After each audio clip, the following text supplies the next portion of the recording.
We often get the question whether or not our company uses TPU or PUL for our products. So we're going to talk about what the difference is between the two, because the answer to both is yes. So first, let's break down the acronyms. PUL is actually short for polyurethane laminate. This is the waterproof kind of plasticky layer that's on the inside of most of your modern cloth diaper covers, all-in-ones, all-in-twos, anything that's going to give your diaper that waterproofness. So it needs to be affixed because it's only about 1 millimeter thick. So it's super thin. It's going to be, it's obviously like super malleable. It needs to be affixed to something that's going to be more durable. So most companies choose a polyester interlock because polyester is a very strong fiber and it's going to keep it from getting holes in it. So you've got the laminate on the inside or the film, and then you've got a polyester on the outside. Now, how this is laminated is actually what TPU describes. So TPU stands for thermal polyurethane, which means that it uses heat and adhesive to bond the two layers together. Now, the other option, if they don't use adhesive and heat, is to actually use a solvent. Now, solvents are very caustic, and it's actually not allowed to use that form of PUL, produce that form of PUL here in the United States. So if you choose a manufacturer that is making their diapers here in the US or is purchasing fabric from a US supplier or a US manufacturer, then you can be assured that they're actually using TPU.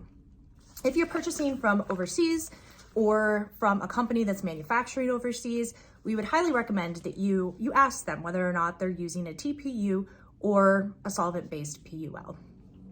So how can you tell if the diaper that you have is PUL using solvents or TPU? It's actually pretty easy.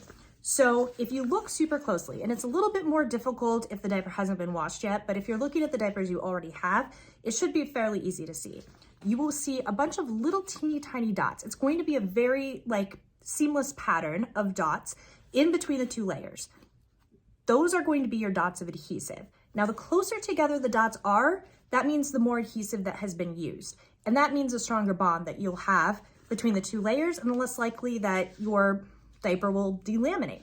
So you're gonna wanna find a laminate that has the dots super close together and that does have the dots. If it is a very smooth finish and you don't see any dots, or when it's been washed several times and you don't see it doesn't get crinkly, because it will get a little crinkly if it uses heat and adhesive, and that's totally normal. That doesn't mean that there's anything wrong with it. That's actually just the little spaces between the dots, so it is 100% fine. But if it's very smooth and it looks like the two layers are completely seamlessly bonded together, then it's more than likely a solvent-based. So solvent is caustic. It can be very dangerous to the people that are actually putting together the PUL, but also to the potential children that are using the products. So this is one of the reasons why it's super important to make sure that you know where your product is manufactured and how it's manufactured. Never be afraid to ask a manufacturer how they make their product, or what type of chemicals they use, or if they've been tested by a third party. We actually are legally required here in the United States to do third-party testing for things such as phthalates, parabens, lead for our TPU. So don't feel bad asking for that. That's stuff that we should be able to very freely give to you. So I hope that helps a little bit. If you have any questions, leave them below. Check out and sign up for our free subscription to Cloth Diaper University, where we'll be sending free emails that have all this kind of information and more on a weekly basis. So check the link above and we'll see you next time.